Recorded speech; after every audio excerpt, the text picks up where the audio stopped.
Okay, we're going to talk today about a reverse osmosis tank that has low water output. So the first thing to understand is here is your reverse osmosis. It is on. You don't get any output if you don't have it on. So you have to have the reverse osmosis on first, and this is the direction that is the on. So we open our water spigot and we see that the water production is low, and this is an unacceptable amount of water production. I'm going to turn it off real quick.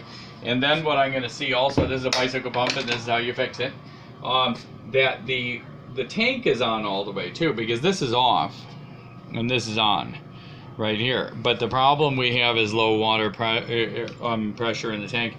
So when I push in the standard bicycle pump or tire pump, what it's coming out to is the PSI is coming out to about 1 pound, and you want to have that about 6 or 7 pounds, unless it's in the basement, and then you might want to have it up to 10 pounds. So what we're going to do is hook up a bicycle pump to it, and then we're just going to pump it full of air. Maybe let's pump it about 5 or 6 times and then test it. 1, 2, 3, 4, 5, 6. So then when we take this off of here, what we will see when we get our pressure tire gauge out here is we're at 5 pounds of pressure. And that's hard to see, but that's where it's showing 5 pounds of pressure there. Okay, so if I put my cap back on here, then, and this is in the on position, let's see what the water pressure is like now. Now the water pressure has increased greatly, and it will continue to increase also.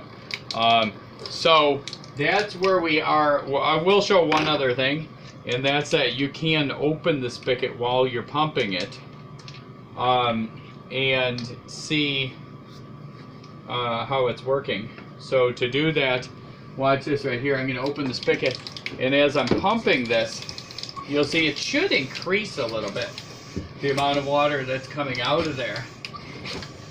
And you could actually do this to pump an entire tank dry too, but so now we've got a fairly good stream of water coming out of there, and if it sustains that at that amount of water pressure coming out of there, then we should have a fairly good running tank.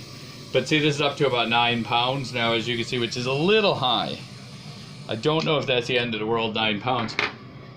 It should be noted that pumping a tank full of air does not always fix a tank. And if it doesn't fix it and you're around 9 or 10 pounds, then your tank is bad.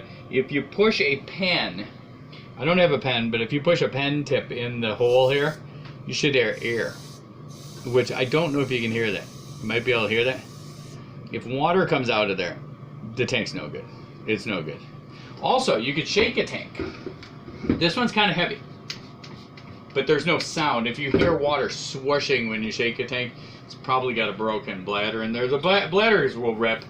They're rubber. So once again, to pump a tank full of air doesn't always fix it, but we're hoping that it does.